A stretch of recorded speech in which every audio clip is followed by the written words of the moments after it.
everyone, and welcome to Epicenter Bitcoin, the show which talks about the technologies, projects, and startups driving decentralization and the global cryptocurrency revolution. My name is Sébastien Couture. And I'm Fabian Crain. Today is July 6, 2014, and thank you for joining us for episode 27. On today's show, we have two guests on. First is Tatiana Moroz. She's a singer and a songwriter, an anti-war activist, and a very active Bitcoin enthusiast and evangelist. Recently, Tatiana created Tatiana Coin, which is the first ever musical artist coin on the Counterparty Protocol. And Tatiana Coin is a token which will give holders exclusive access to Tatiana gear, events, the upcoming album. And so she's joining us today from New York. Tatiana is also the new sales director at Bitcoin Magazine. Hey, Tatiana. Hi, how's it going? Very good. We also have Wendell Davis on.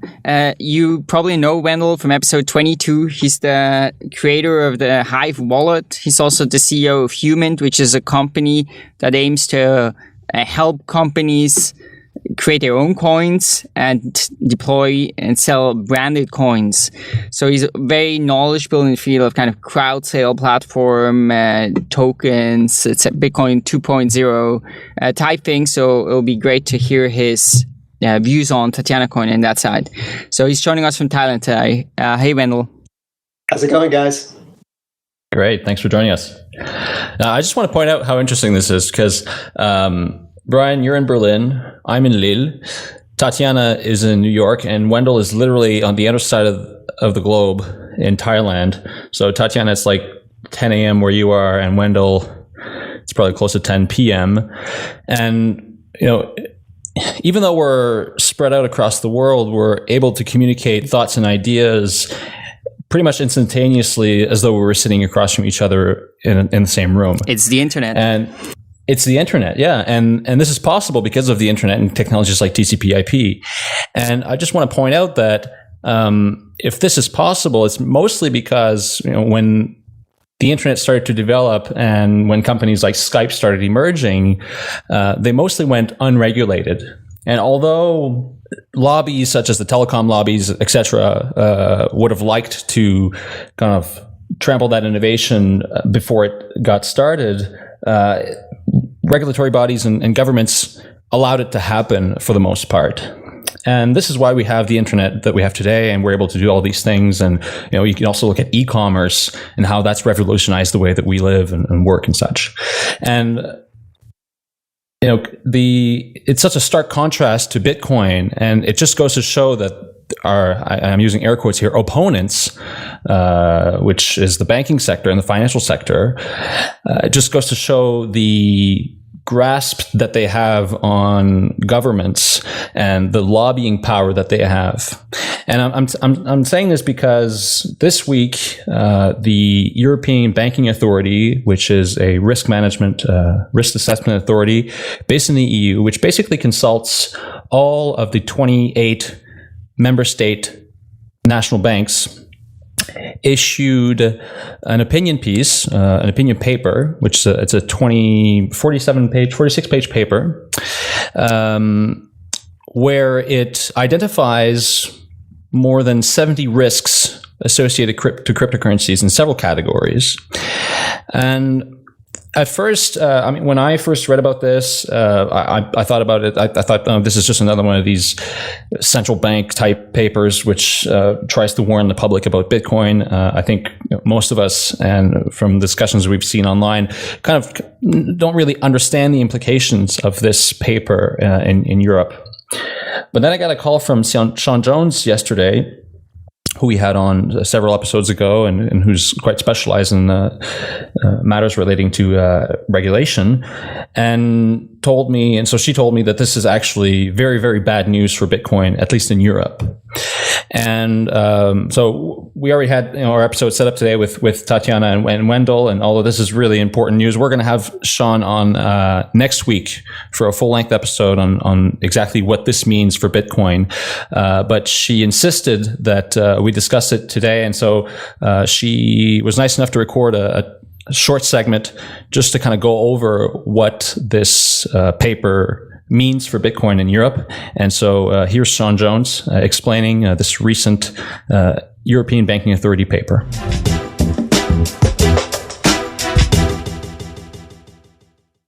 In a 46-page opinion published on Friday, Europe's banking super-regulator, the European Banking Authority, called for the regulation of virtual currencies in the European Union.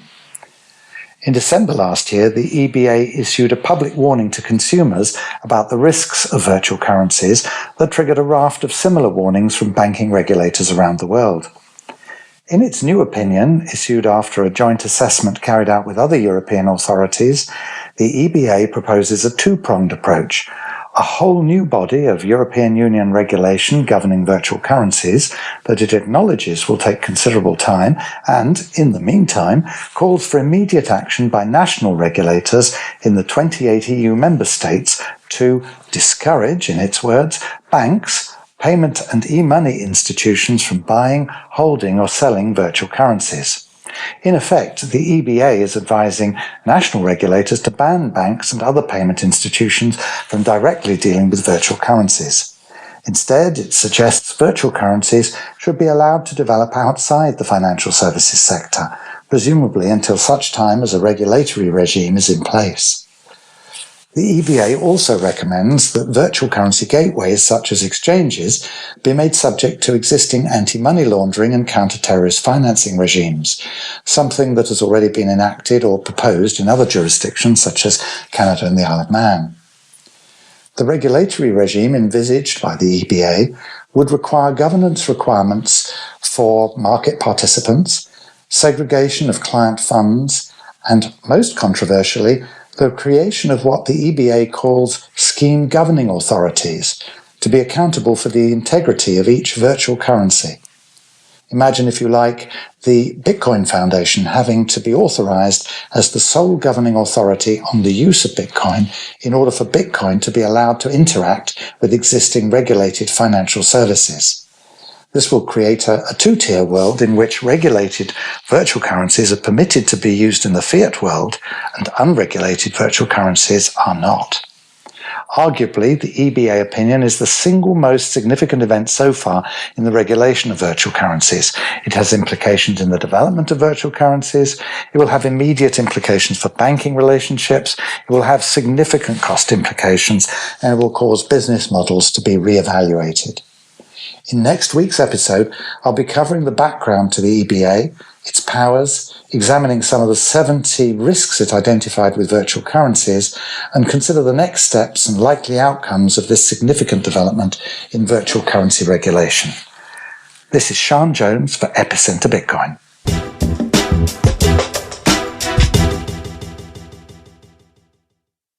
Okay, so thanks very much to Sean Jones for taking the time to record that for us, and so we'll have her on next week to go over these 70 risks associated to Bitcoin from the opinion of the European Banking Authority.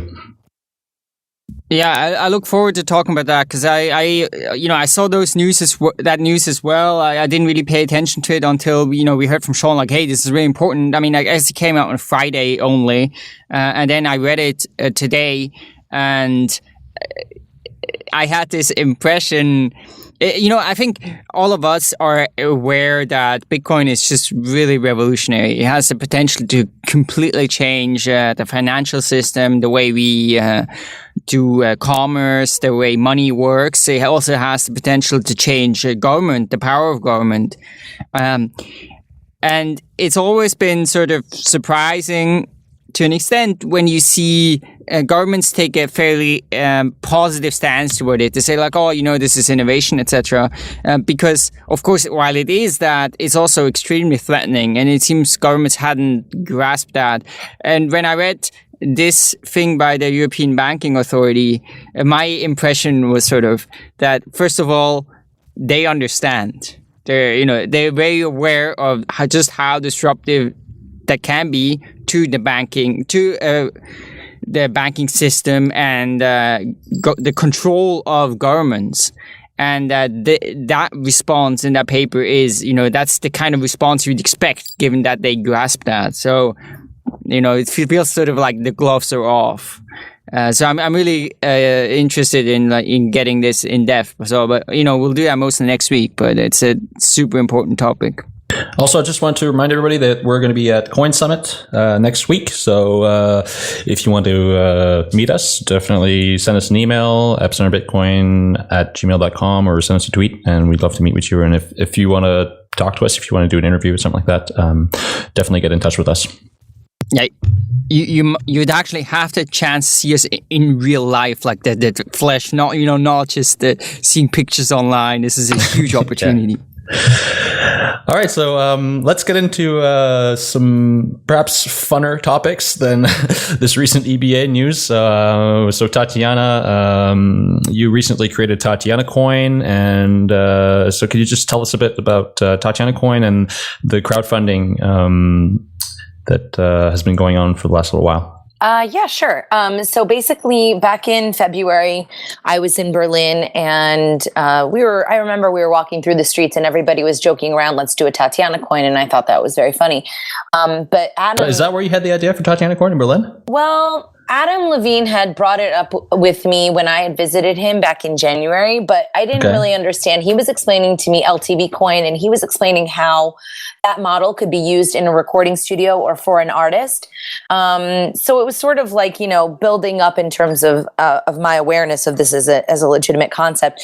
But basically, after I came back from Berlin, I guess in early March, Adam and I reconnected, and we chose to go with Counterparty. We were with Mastercoin for a while, and then we went with Counterparty, and we went with Coin Powers, which is the crowdfunding platform upon which we were building our campaign. So I was the first coin ever launched on Coin Powers, and since then, we started the campaign with a model where we had 100,000 coins distributed daily of the 3 million coins total that we made over a 30-day period, and the price would vary based on how many people would donate that day. So if it was a slow day, the people who donated would get a really, really large amount of coins.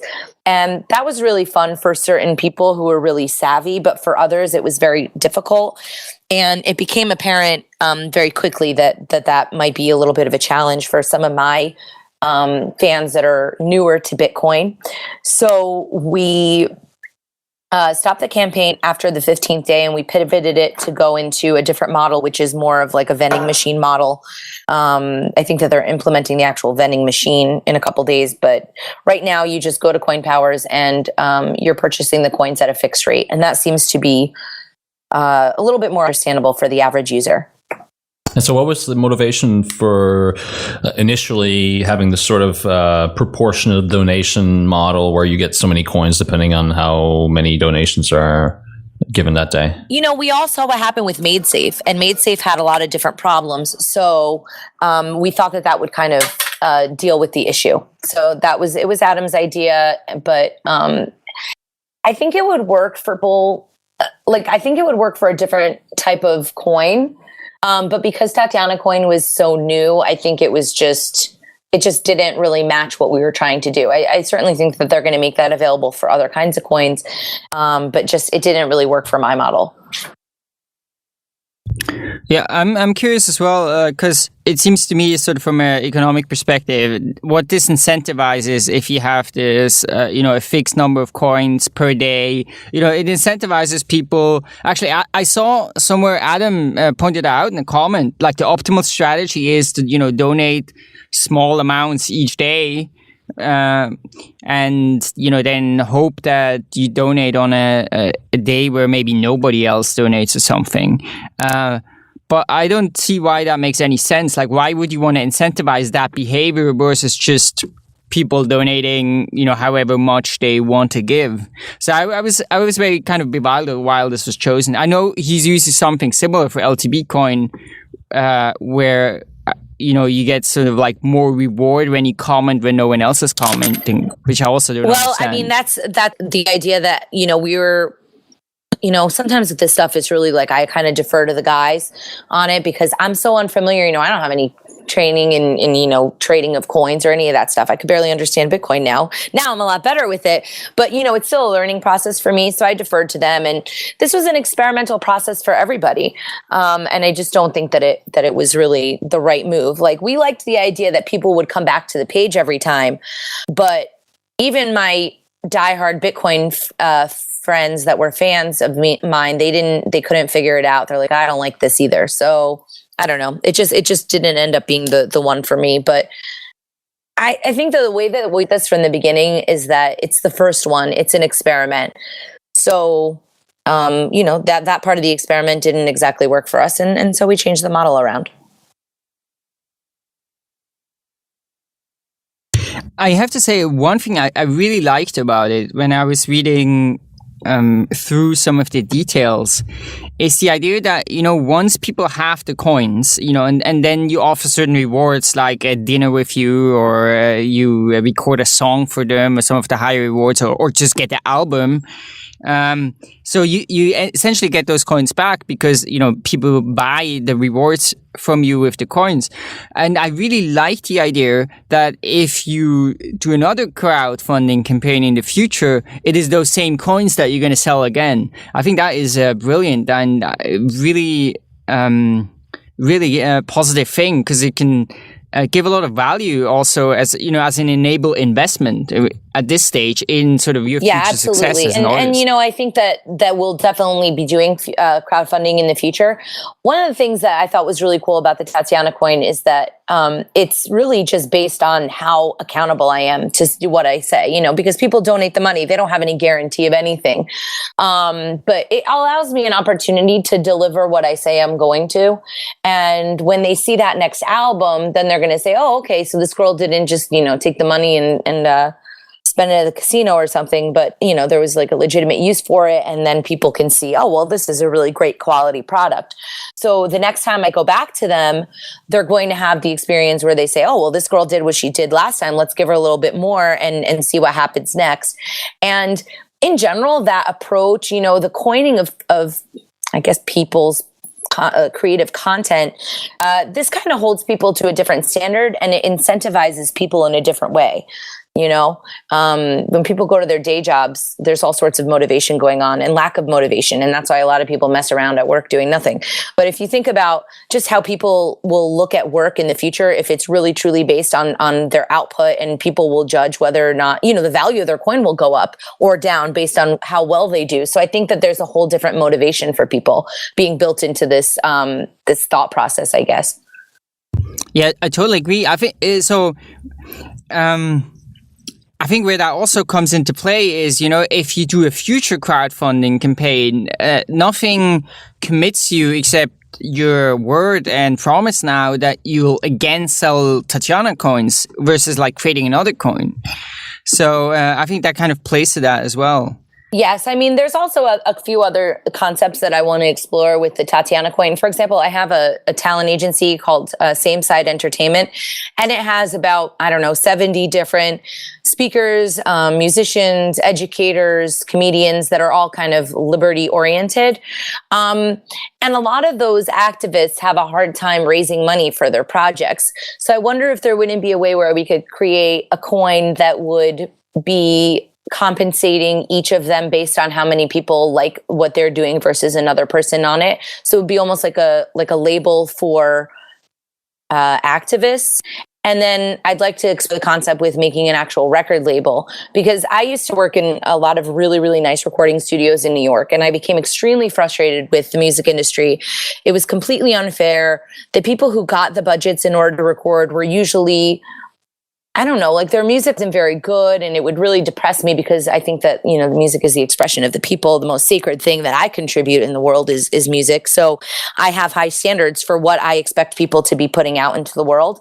And the people that had really good messages in their music were not given the access that, the major label supported artists were. So I kind of want to help break up that stranglehold, which has been a bit of a process within the music industry for the past 10 years. The music industry has changed so much. So I think that, you have Indiegogo and you have Kickstarter, and those are working somewhat, but I think that they've jumped the shark a little bit. And also, if you give me, let's say, $25 for an Indiegogo campaign and you get my t-shirt, well, what if you don't like that t-shirt? What if it doesn't fit you right? Or what if you want a girly t-shirt? You guys probably don't, but these are still things that kind of come up when people make these donations, and you're stuck with the prize. And And then after you make your donation, that's pretty much the end of your relationship with the person that you donated to. Now with a Tatiana Coin, you have the incentive to go along on that journey with me. Give me real life feedback as my fans and as my backers from the very beginning. And you have a vested interest in seeing me succeed, because then you can transfer your coins to somebody else and maybe get your money back or make a little bit of money off of it. Or you can have a really cool present for your fan, for your friend who's my fan or something. So I think it's interesting to see the different possibilities. And this is literally the first step. So it's fun to be on the front end. I think that the one thing that really transpires in your campaign, in contrast to Indiegogo or Kickstarter or whatever, is really that kind of building that lasting relationship with your fan. Whereas with a Kickstarter campaign, you're trying to fund one specific thing, and then once you're done with that, I mean, you move on to something else, or you create another campaign, or what have you. But with this new kind of coin model that you've created for artists, being the first artist to try this, you're really trying to create this kind of long-lasting relationship. So moving forward, do you think that this is a model that other artists can embrace, or do you think it's too early right now? Like, how do you see this moving forward? Well, I think that this is definitely something that I would like to make available to artists everywhere, right? I mean, that would be the best idea, is to make it universally acceptable. But the problem is that even with my knowledge of Bitcoin, which is vastly superior to anybody in the music industry that I know, it was still very difficult. So I think that there's a need for consulting, and I think that there's a need for help. And in order to get those things, you need a certain amount of money, which sort of defeats the purpose of making the coin in the first place to a certain extent. What I was thinking would be cool is to make it as a record label. So I could pick out, for example, artists that I like and that I think will do really well. We raise their funds based on how much they raise. And then, the label will offer that consulting and will offer regular recording label services as well. So I think that might be a bit of a better model. And then what I was thinking was maybe we could even franchise the coin label model. So I obviously am not going to sign, 500 artists, but if you had 5 artists that you liked and I already came up with a system that really worked, well, maybe other people could model their record label after my model and then create all these little mini coin labels. But I mean, that's definitely a little ways away, but I think that things move so quickly within this space. Some of my next steps are going to be to start reaching out to people in the music industry. I have a lot of experience in that regard, and I have a lot of friends. And slowly but surely, people definitely seem to be coming around. So, but it's still a little bit away. Yeah, but it's what you mentioned is interesting. The ease of use, I guess, or the ability to be able to create your coin and being able to do it simply and easily. You're using Coin Powers, which is a crowdfunding platform which allows you to create your own coin, and you can choose whether you use Counterparty or Colored Coins or Mastercoin. And maybe you can weigh in on this, Wendell. These platforms are kind of enablers, which, I mean, essentially now anybody can just create their coin. So if whatever band wants to create their coin, they can do it quite easily. So, aside from having these platforms crop up, like we've seen Swarm and others, what else needs to happen in order for this to kind of take off? Well, okay, so I think we should kind of back up a little bit and make sure we're clear about what exactly this is, because these things that we're talking about that are being created and traded on Coin Powers and Swarm soon, I suppose. These are user created assets, right? These are not native coins. They're not native cryptocurrencies. So it's not like a competitor to Bitcoin or something like this. This is actually something that rides on top of it. And as a result of the complexity that is involved there, the tools are all extremely young. There aren't a lot of really good ones right now. The reason I think a lot of people are basing what they're doing on Counterparty and Counterwallet right now is because they actually had probably the best user experience. And as far as I can tell, they have the most complete set of tools, but they're still not really easy to use. And, the whole process right now of creating a new user created asset is a bit, I would say, bewildering. So, obviously we need better tools to do this. We need, more unified processes. We need people to be able to understand what it is that they're doing when they go in there and create one of those things, and what it really means to have something that quote, rides on top of the Bitcoin blockchain. I think we're really kind of surprisingly close, though, even though, where we are right now is almost just out the gate. It's amazing how much this side of the equation is really developing. And, as I've said, I think I maybe mentioned this on a previous podcast with you guys, I actually personally believe that this is like the killer application for cryptocurrency, so-called cryptocurrency. I think it's mostly in these kinds of user-created assets. And what those are, right, is something, in my opinion, much more akin to stock than a currency. To some earlier points that Tatiana made, if you think about what the artist coin really is, right? It's an opportunity to buy into an artist. It's an opportunity for you to basically say, I believe in this person and I want to support this person, so I will give this token that we have created some value. And I guess if you think about the Kickstarter model in the past and things like that, every time I've ever spoken to someone that has actually done a campaign there, people always say, they hate this rewards thing. The rewards thing is the biggest pain in the ass, because you basically have to come up with some stuff that you really don't necessarily want to do. And maybe some cases you do, but it's just extra work that's really sort of a distraction from the thing that you are trying to do. And as Tatiana said, sometimes, probably more times than not, it's actually, it's not really what people want. There's not like a super satisfactory experience from that, et cetera, et cetera. If you look at something like Oculus Rift, it's a little bit of a different story. Oculus Rift was this, virtual reality helmet that Facebook recently acquired for $2.5 billion. And they, crowdfunded and raised $2.5 million on that platform. And you can sort of imagine that those people feel, even though they didn't sign up for, an equity deal, that wasn't part of the deal, they may feel a little bit gypped on that. They didn't have an opportunity to take an ownership stake in that. And what these user-created assets do is they change all of that. So, it's a roundabout way of actually, kind of saying what I was trying to get at the first place, which is, I think that as these tools come into more maturity, this is going to be seen as, more or less the obvious killer application for Bitcoin. In my opinion, much more obvious than even currency. And, this is the thing that, to use the faded words, will change the world, because it gives this opportunity of raising money to anyone, anywhere in the world. And I should put money in quotation marks, but you get my point. But you still need... I couldn't agree more. Yeah. You need... of course, you need Bitcoin to do this, right? You need Bitcoin to buy Tatiana Coin, etc. So do you think, Wendell, that wanting to participate in these kind of crowd sales is going to be the thing that incentivizes people, that's going to drive Bitcoin adoption? Or do you think, for a large part...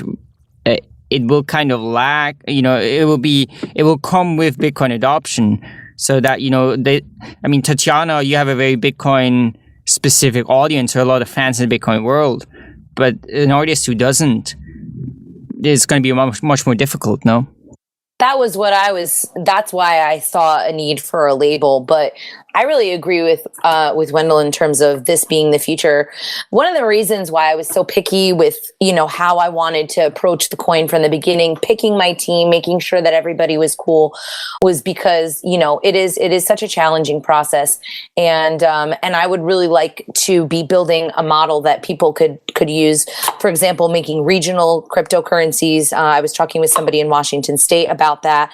I think that the applications for this are just unbelievable. So I'm more interested in changing the world, not just because I made an artist coin, but because I could help create funding for all different kinds of projects that I think are really incredible. Look at the Women's Annex, they're trying to raise money, and I met with Fareshta the other day, and I'm trying to get her to get a coin, but she's not really into it. But that kind of an organization would benefit greatly, because now the donors get something back for the money that they're given. Charitable coins in general, I think, could really benefit from this, in addition to countless other applications. So I really strongly agree with that. And the interesting thing about this is, of course, I guess to answer your question, Brian, I believe it will drive this adoption of Bitcoin. I believe this will be the reason to get Bitcoin. As I've kind of, matured or regressed or whatever you want to call it in this ecosystem, I guess I've more or less come to the perspective that Bitcoin is super useful for a couple of things, like sending large amounts of value pretty much anywhere. And it's also really useful for this. And I think that, it's not so useful as a day-to-day currency, given the fluctuations and given the crazy value change that is, it's if you're just going to use it to go buy a cup of coffee, it's a little bit more frustrating than it is if you're going to send, $20,000 to Russia or something like that. So yeah, I believe this will actually drive Bitcoin adoption for people to get Bitcoin. And the nice thing about it is there's already such a reasonably large size pool of, quote unquote value in the network, that this to me seems like, it's really already ready to go. It's, if this is the killer app, then I think we have enough to get started. Yeah, and I think that, this kind of touches on what I was mentioning earlier, where if you compare it to the internet, you have TCP/IP, which is just the underlying layer, and then you have all these other apps on top of it. Most people don't even know what the hell TCP/IP is and how it works and what it actually is doing for them in the background. But they do have this underlying layer of technology which is enabling this traffic to transmit over the internet. And I agree with you, Wendell. I think that adoption is going to be adoption will occur at the top layers and not so much at the bottom layers where it's happening now, with all these Bitcoin enthusiasts and these guys that are kind of, technically savvy and know how to get around and use an exchange and have the patience and to actually purchase Bitcoin. Whereas moving forward, I think we'll have this adoption sort of at the top layers, like you mentioned, using these crowdfunding platforms, et cetera. Yeah, I think that's a really awesome way to look at it, and I hadn't actually modeled it that way myself, but I think I'll start to say exactly that. I mean, that makes a lot of sense. I mean, as a day-to-day token, I think that Bitcoin has a lot of advantages and disadvantages, but I think the disadvantages for the average person who right now is perfectly happy using debit, credit cards and that system to make day-to-day payments. I mean, that's more than sufficient, and I believe that they wouldn't really understand the wider advantages. So yeah. If it happens at the top layers, then it's probably going to happen in some form or fashion like this. I think we talked last time, I don't remember if we mentioned this on this call or not, but we also talked about this idea of a fiat-backed token, something like that could pop up, who knows. But I think the notion of Bitcoin as, quote, the world's currency is less likely than Bitcoin as the underlying token layer that all this other stuff ends up riding on. And it probably will be other things too. I mean, not just Bitcoin, but these blockchain technologies generally. Tatiana, just going back to Tatiana Coin, I want to ask, why did you choose to go with Counterparty and not some of the other protocols? Well, you know what? I mean, I felt like there was maybe a little bit less organization in some of the other companies, and Counterparty just seemed really solid. Like, there were no frills, there was nothing fancy, they didn't have a budget, but their stuff worked. And at the end of the day, I just wanted something that really worked and was going to be functional, and it just seemed like the easiest one to use. And I really liked the guys over there. They were not they didn't have like a lot of bells and whistles. They seemed like a little bit like the underdog. I like the underdog generally, but aside from that emotional appeal or whatever, I thought that they had the superior product, and that was the reviews that I was getting from other people as well. What were some of the challenges you ran into and the problems you had in the process? Well, even understanding it first place, just understanding the concept was a little bit tricky. It's a very intimidating process, because unless you already have a really good understanding about how these things work, even from, like an altcoin perspective. But let me think. Just knowing how to approach things and making the right decision was very stressful, because I wanted it to be really good, and I wanted it to be a huge success. And I most of all wanted it to be something that would, that was done the right way. That was really important to me. So all along, that was a little bit tricky just to make sure, because, this is such an uncharted territory. Nobody really knew exactly how to approach it. But luckily, the people that I chose to align myself with, my team, Lisa Chang and Adam Levine and Amos, they were all really supportive and really patient. And, also there were a lot of unforeseen technical things that came up, which as a person that doesn't have an experience in that realm. I didn't realize that was even a possibility. So when those issues started coming up, I was really taken aback because I thought that we were going to do things on this timeline, and things end up sometimes taking a little bit longer than you expect them to. So I don't know. I'm not the most patient person, so I would say that was definitely a little bit tricky for me. And are there any other functional alternatives right now? Like, could you do this with Mastercoin or Counterparty, for instance, or Color Coins? Yeah, I mean, we definitely could. And I'm not even, I would like to try out some of the other platforms as well.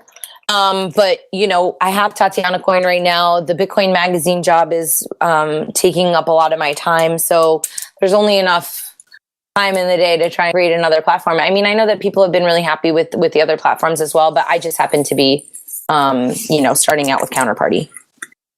Can you talk a bit more about the record label and how exactly that would work? Would it essentially be something like coin powers for artists, or can you go more in detail?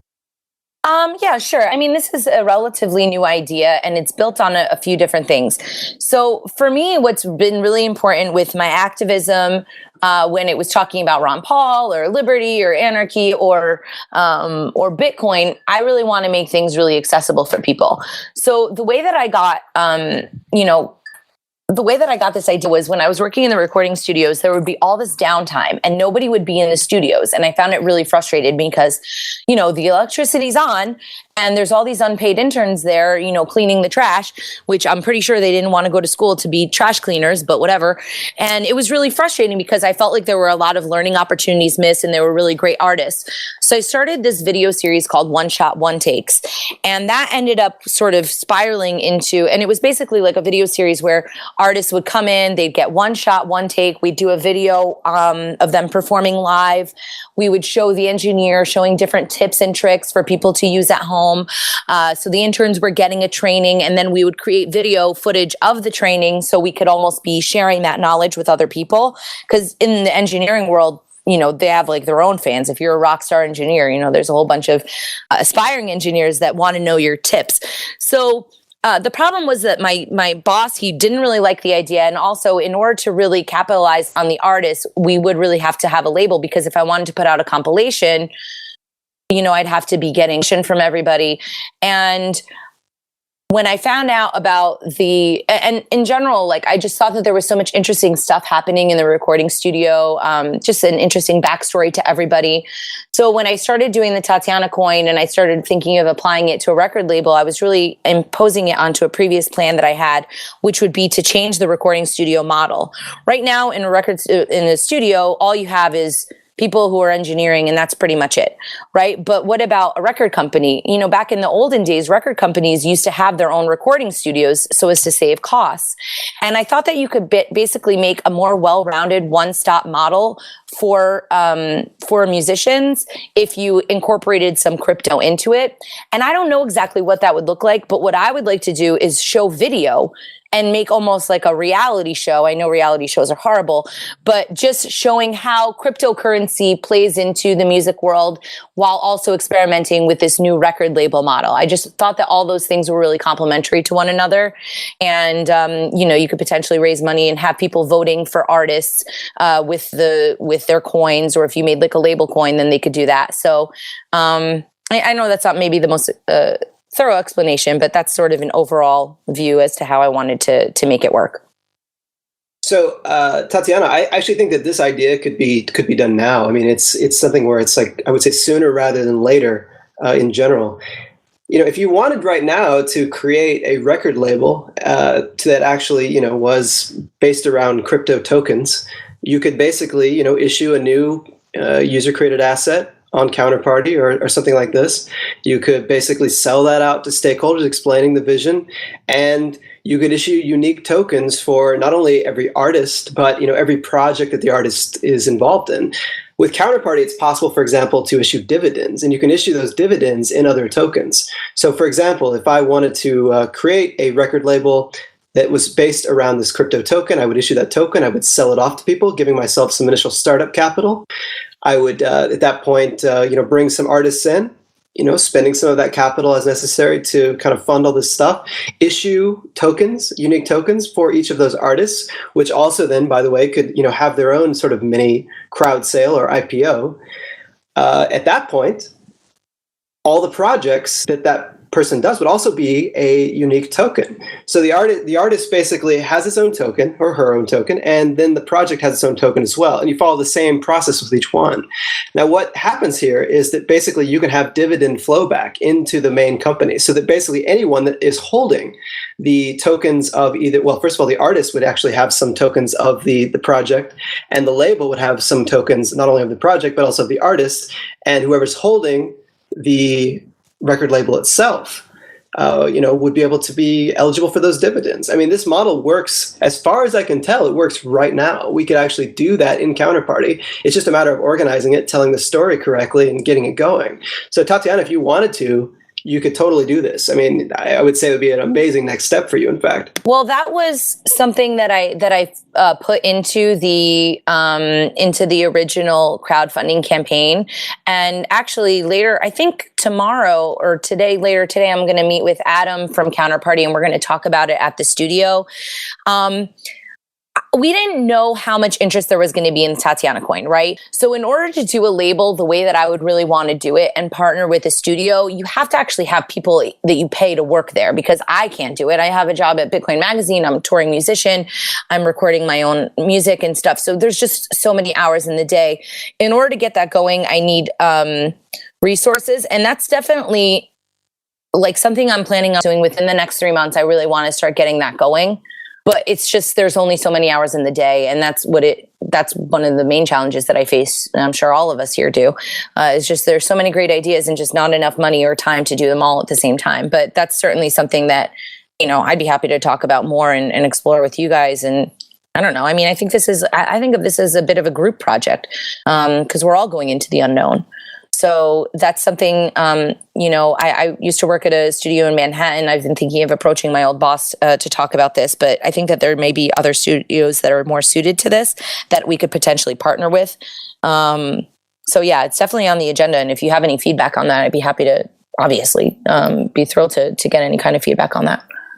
Well, I think the interesting thing is that, I mean, you already have an artist coin, right? So you don't need to reissue an artist coin. But I think like the process that would be most effective is to kind of do it in the hierarchical structure that I just mentioned, right? So, you start with the label, you move towards the artists, and then, you start to do the projects individually underneath them. You already have the artist, you're the first artist coin.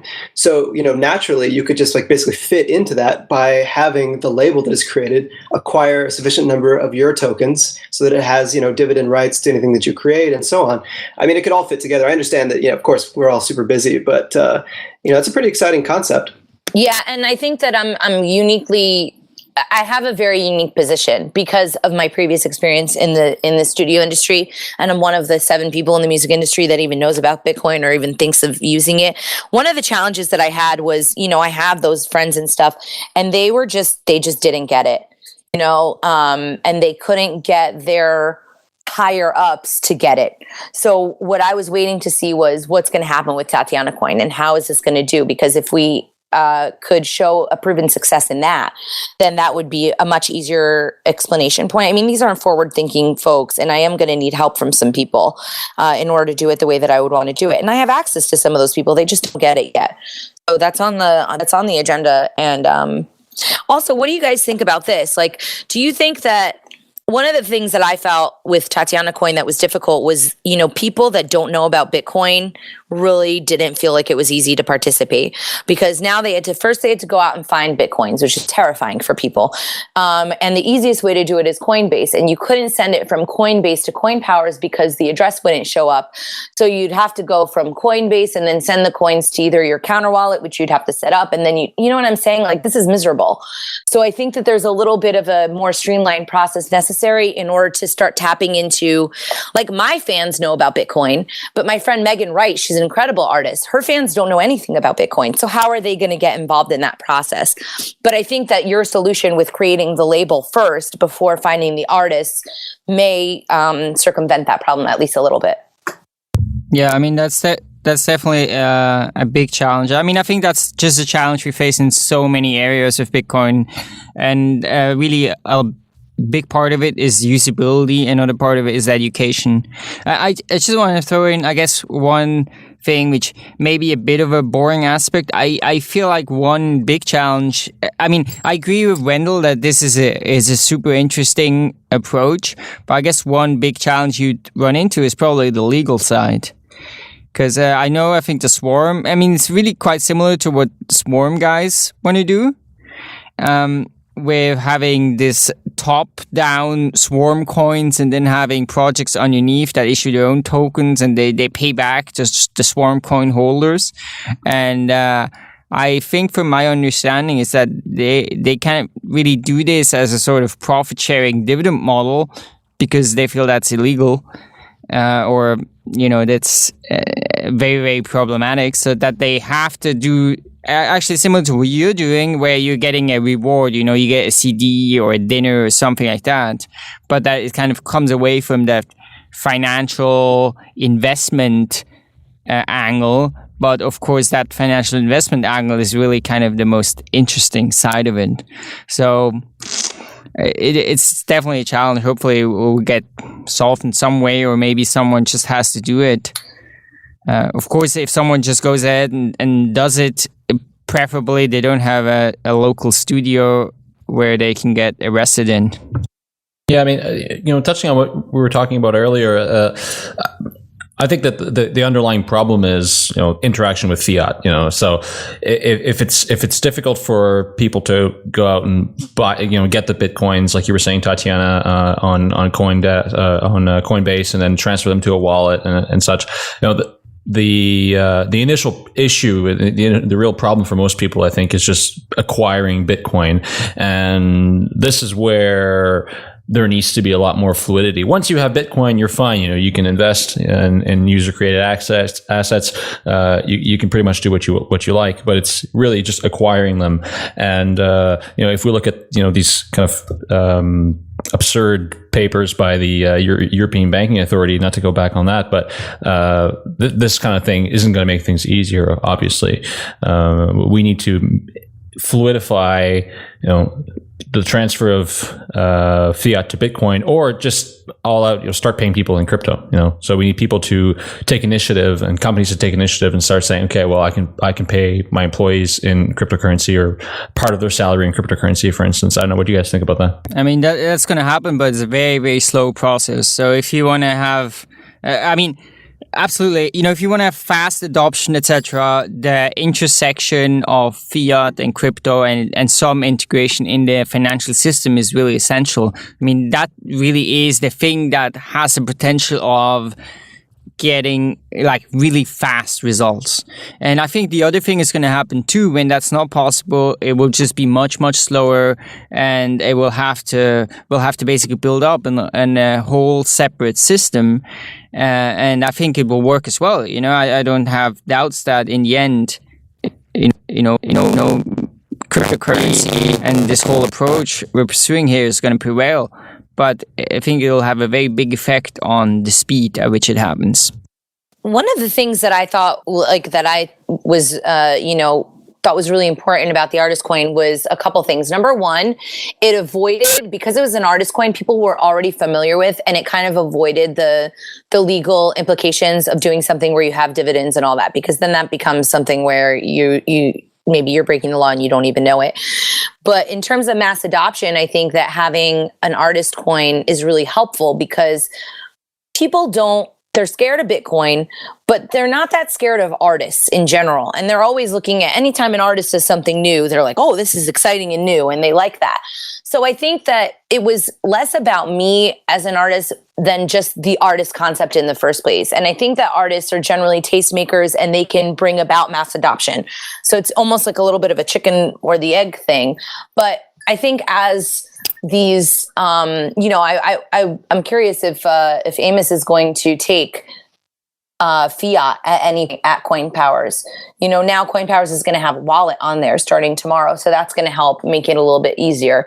But I think that really would have been the easiest thing, is if people were able to buy into Tatiana Coin using their credit card. But that's just we're not quite there yet. I think if he's to offer something like that, I mean, he's going to put himself in a lot of risk. That's one of those situations where he'd end up having to open a bank account. I'm not sure if he's even incorporated. This is the interesting thing about this kind of stuff, right? Is that as Brian was saying, like kind of once you're in, you're in. Once you have Bitcoin, you can kind of easily exchange it for others, and there's no big deal. It's like it doesn't, the crowd sales stuff doesn't have the choke point really that getting Bitcoin actually does in the first place. So that's the kind of the challenge. I mean, we're dealing with basically the same problem we've had for a couple of years now. Which is just getting these things in the first place. But once you're in, you're in. So indeed, it seems that once we come over this fairly massive hurdle of just having general adoption of this thing as a concept, all this other stuff can really, really start to happen. But until that point, it is unfortunately going to, I think, be quite niche. But I believe that these new use cases will start to drive people towards the adoption of it. Yeah, no, totally. So if people want to participate in the Tatiana Coin a fundraiser, it's still going on for a while, right? So where can they check it out or, donate? They can go or purchase some coin. I don't know what terminology is appropriate. They can go to coinpowers.com and my campaign is right there on the front page, or they can go to tatianacoin.com. I'm actually going to be updating that website in the next couple of days, so there'll be some new information and some new blogging and stuff like that. But a lot of the info on there is pretty accurate, so people can go on there. I just want to kind of update people on the new format of the campaign, but otherwise everything is up there, so people can donate very easily and progressively more easily as time goes on. And when is it ending? In 15 days. But I think what we're going to do is just keep the coins on sale after that point. So anytime anybody finds out about it, they can participate. Because that was one of the challenges with the 30-day campaign, was that it didn't give people enough time for that information to sink in. And there wasn't this really huge, it wasn't like some of these other coins where there was an incentive to purchase because, you'd make all this money and you could sell it a week later. I mean, that's not what this is. So it's a certain type of person that's interested in this project. I think they're more the idealistic people that are interested in this project versus, just like the straight up money guys. So we think that, I'm on tour constantly, so if I'm going around telling people about it, I want to continue to tell people about it. So that's kind of how we're gonna approach it going forward. I think that's cool. So you basically have, you have the 3 million Tatiana coins, and you can just keep selling those until, I guess, you sold all of them. Well, we already sold 1.5 million of them because of the first half of the campaign. Right, we wanted to honor the terms. 1.5 left, and are you going to adjust the price? You know what? That is a question. Yeah, I think that pretty much the flexibility is there to do whatever you really want with it. I just want to make sure that whatever I'm doing is ethical. I don't know. I don't want to do anything shady. And I think that sometimes with crypto stuff, it's not it's not all roses and sunshine. So I wanted to make sure that whatever I do is makes people feel comfortable and they feel like they understand it, because whenever people don't understand something, they're very, very suspicious. So I want to make it as open and that's why if I misspeak about things, I think that makes people feel a little bit more comfortable that at least I'm willing to acknowledge if I make a mistake or something, because then they feel like, okay, this is a real person and not some shyster. Yeah, no, totally.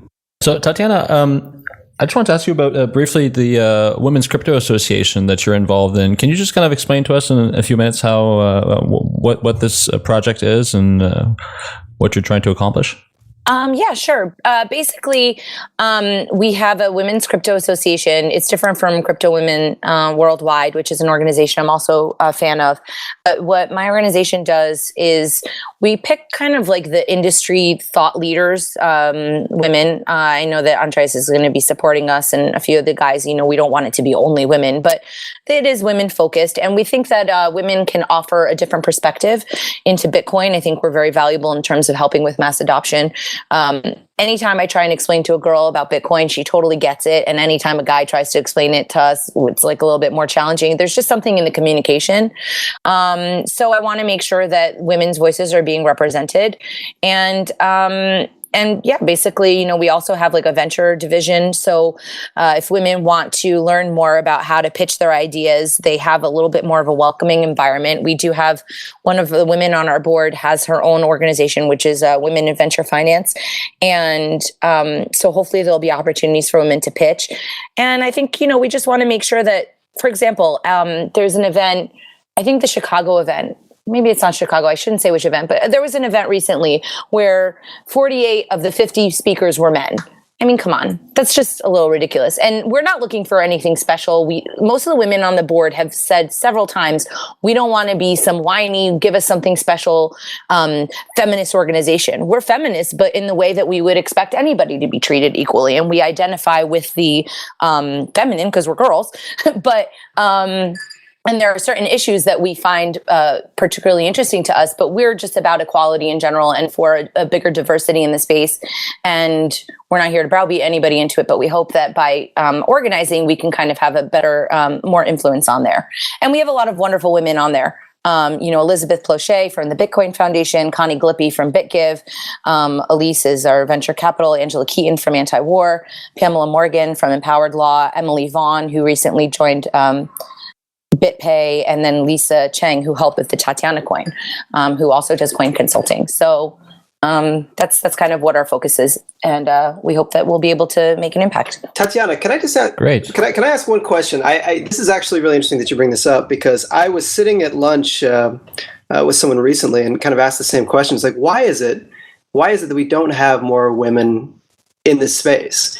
And the closest answer that I could possibly come up with was that, like, anytime a man explained it to a woman, it probably sounded like it's something about gambling, inadvertently. So I'm actually really curious, like, what is the distinction you think in the explanation that you give when you speak to women about it versus how men speak to women about this subject? Because I don't think anyone's ever talked about this, but this would be something good to know. I think it's because I have a perfect example.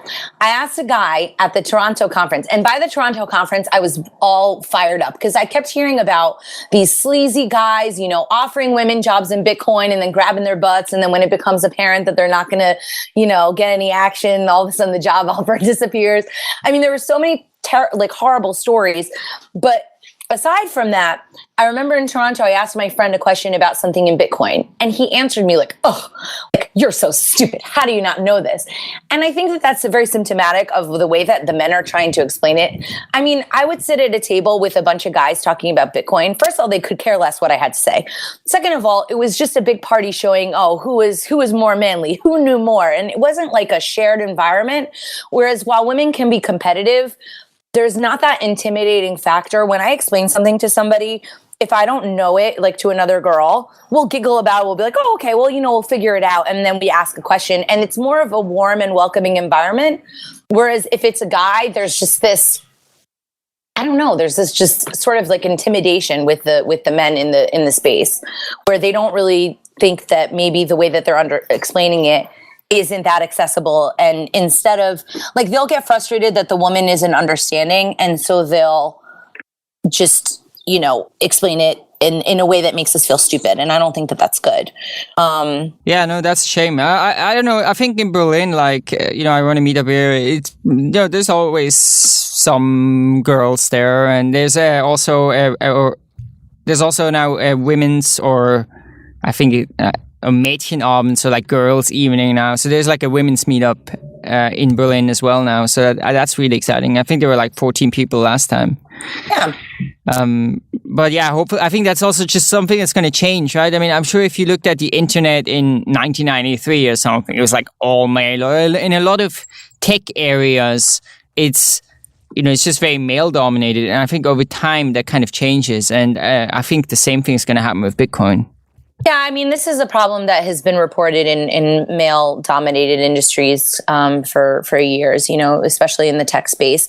And I think that there's a better way around that, and we hope to kind of explore that. And it's always a little bit difficult to kind of express the views of everybody, and I don't mean to, because everybody has a different association with what the word feminism means or woman means or whatever. But we just want to make it a more welcoming environment, and we think that we could do that through some of the talks that we lead, and I don't know, just, I mean, I think girls like seeing other girls up on the stage. It's kind of simple and it's sort of silly, but it's true. You identify with the person that looks like the most like you. And so that's what we're trying to kind of circumvent. But there are a lot of wonderful women's organizations that are addressing this issue. There's Miss Bitcoin in Israel, and I, hope to be involved in all of those organizations because, I think that there's a number of approaches to getting the message out there. And honestly, I wonder if the woman's approach wouldn't sometimes work with men as well. Because what if you're a guy that's not really tech savvy? I don't know. I think that there's something in the psychology of the explanation when it's somebody that isn't threatening you, and obviously not physically, but mentally threatening you in some way, like implied with the social contract or something. So I don't know. I think that this could be something helpful for more than just women. And the guys, I think sometimes they don't know how to include the women. They're not the most socially adept people. They sit behind computers all day, and I don't think that they want to be, excluding anybody. So we can help educate them on how to be better at welcoming people into the space. Yeah, absolutely. So yeah, hopefully that's something that's going to change, and I think it will. But I think it's very important that this work is being done. Perhaps before we end today's episode, Wendell, do you want to give us an update on what's been happening with Hive? Yeah, absolutely. Well, we actually just released a new version of Hive, which we're calling Hive Web. It's an HTML5 wallet specifically, kind of targeting the iPhone. We started this, of course, a couple of months before Apple has, they've apparently announced that, not so much an announcement, but a rule change that, Bitcoin apps may possibly be okay. So we started this project before that point. So it's an HTML5 wallet, which we think actually is one of the better ones. And it's actually, fairly unique in a couple of ways. One is that it allows you to do sort of geo-based payments, which are, you're standing next to someone, you want to pay them something in Bitcoin. Now, normally you'd have to use QR codes or something like this, or, somehow get them the address. In this case, you turn this thing on with what we call Waggle. And Waggle basically, looks out for people who are close by, and you just see them in a list, you click it, and you can send Bitcoin right away. There's no need to do QR code swapping or any of this kind of stuff. And additionally, it also is the first, as far as we know, consumer multi-wallet, meaning it supports more than one token. So it supports Bitcoin and Litecoin right now, and we have a bunch more coming. The goal is literally to support all of them. And that's another topic that we can go into later because it needs some explanation, but we're trying to be sort of as agnostic as possible. So yeah, we're really excited about this project and this product being out on the market now. And we'll be actually wrapping that as well into a native iOS wallet and trying to submit that to the App Store. So hopefully that actually gets pushed out pretty soon. We have some other pretty cool plans coming down the line. But yeah, if you haven't checked it out, please do. It's a BIP32 wallet. You just need to basically write down a passphrase, and you can port it to any other BIP32 wallet that's out there. So super friendly, super portable, and really quick to get going. So I would encourage anybody that's interested in that kind of stuff to give it a try. I really like this Waggle feature. So I just created one. Obviously, I'm alone, so I can't really use it. But this is really interesting. So how did you get this idea? Is this something that you saw somewhere else, or did you just come up with it by yourself? Yeah, actually, it was, I saw this in use in the Dwala app, actually. They had a really excellent, pay someone close by feature, which I thought was just, from a UX perspective, just brilliant.